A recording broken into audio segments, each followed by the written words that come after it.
This is Brian David Marshall coming to you from the Tournament Center at Pro Tour-Kyoto. You might recognize the player sitting next to me here as arguably the best player in Magic right now, Luis Scott-Vargas. He's coming off a win in Berlin, an undefeated extended run at World Championships, like a couple dozen Grand Prix wins. He's 6-0 right now. He went 4-0 in Standard, and you're 2-0 in Limited so far. Right. I wanted to actually talk a little bit about the Shards of Alara Conflux draft format. Sure. And how you think maybe it's changed with the addition of Conflux. All right. I think Esper got a lot better. I actually ended up not liking Esper in triple shards after a while because all the cards were too dependent on other cards to be good.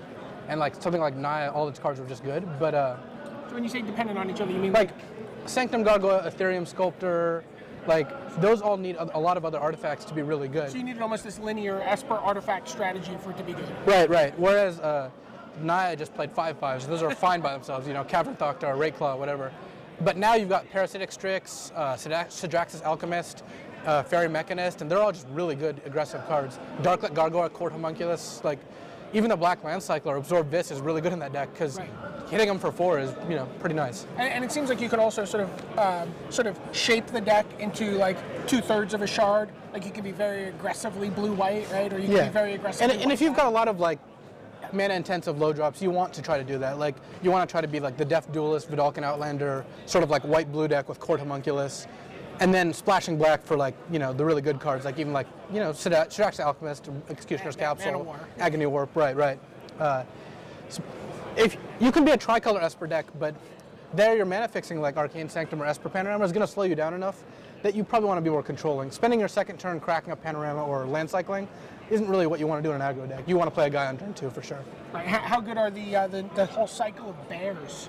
They're really good. When you set the Outlanders. Like, assuming you can cast them with reasonable accuracy, a 2-mana 2/2 is fine. Like, I play Silent Elf in almost all my draft decks when I have it and I'm green.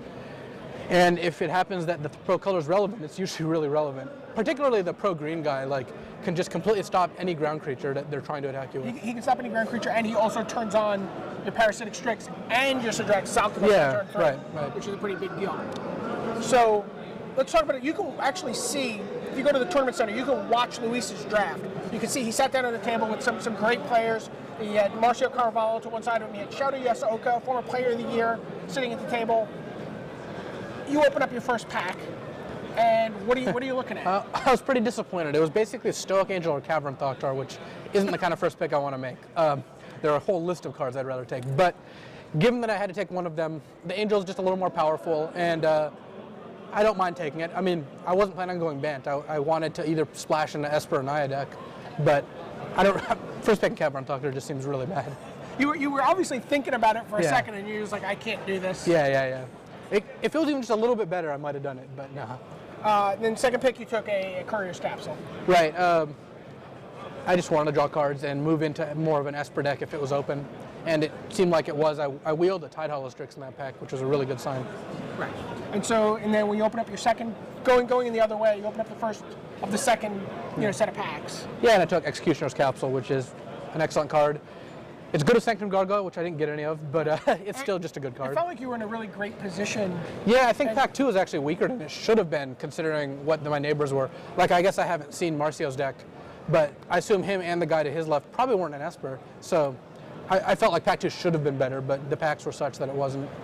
I mean, the packs were bad no matter what colors I was going to be in at that point. So what were you thinking as you're coming to the end of the second set of packs? I thought I was still in the right shard, especially considering I wheeled the Strix going to my left, which means the guy to my right is definitely not Esper, and probably not the guy to his right either.